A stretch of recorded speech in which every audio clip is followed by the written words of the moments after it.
The member for Wentworth has the call. Thank you, Mr Speaker. Mr Speaker, my question is to the Prime Minister. Australia is facing one of the most significant shifts in our global and regional security environment since before the Second World War. Will the Prime Minister please inform the House how strong and principled beliefs and actions are necessary to keep Australians safe during these uncertain times? The Prime Minister has the call. Thank you, Mr Speaker. I thank the member for his question, and he brings much experience to the management of these international issues, certainly to the coalition ranks, Mr Speaker, and I thank him for his service in the diplomatic corps.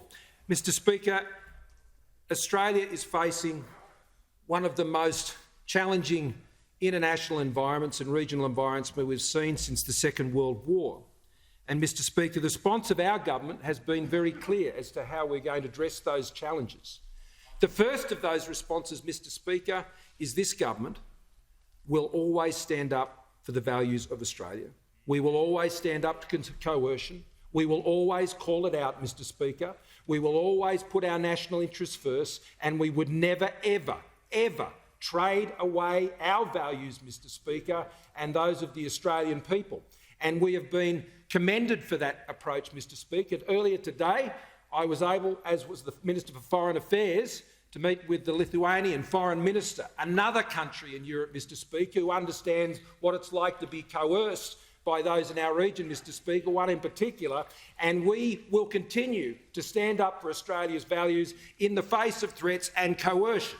Secondly, Mr Speaker, the way you keep Australia's resilience strong is you keep your economy strong. Because if you don't have a strong economy, Mr Speaker, then you cannot invest in the defence capabilities, intelligence capabilities, law enforcement capabilities that are necessary to keep Australians safe. Whether that's protecting our borders, Mr Speaker, or whether it's ensuring we're investing in the defence capabilities that are necessary. And, Mr Speaker, you've got to defend Australia.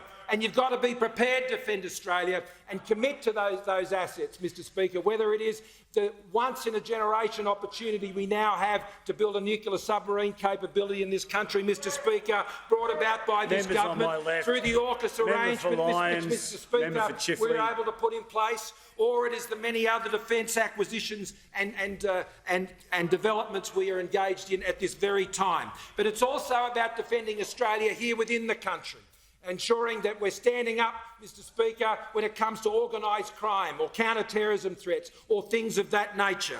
Mr Speaker, it's about building our alliances and partnerships. And whether it's the first country to ever have a comprehensive strategic partnership with the ASEAN nations, which is the reboot and revamp, Mr Speaker, of the Quad, which is so important for regional security, the securing of the AUKUS arrangement, Mr Speaker, the most significant development in our relations with the United States and the United Kingdom, particularly the United States, since ANZUS, Mr Speaker, which is enabling us to keep Australians safe.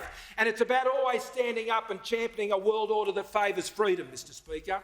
And that's what this government will always do. That's why Australians have always trusted the coalition parties when it comes to national security, where we'll never have an each-way bet.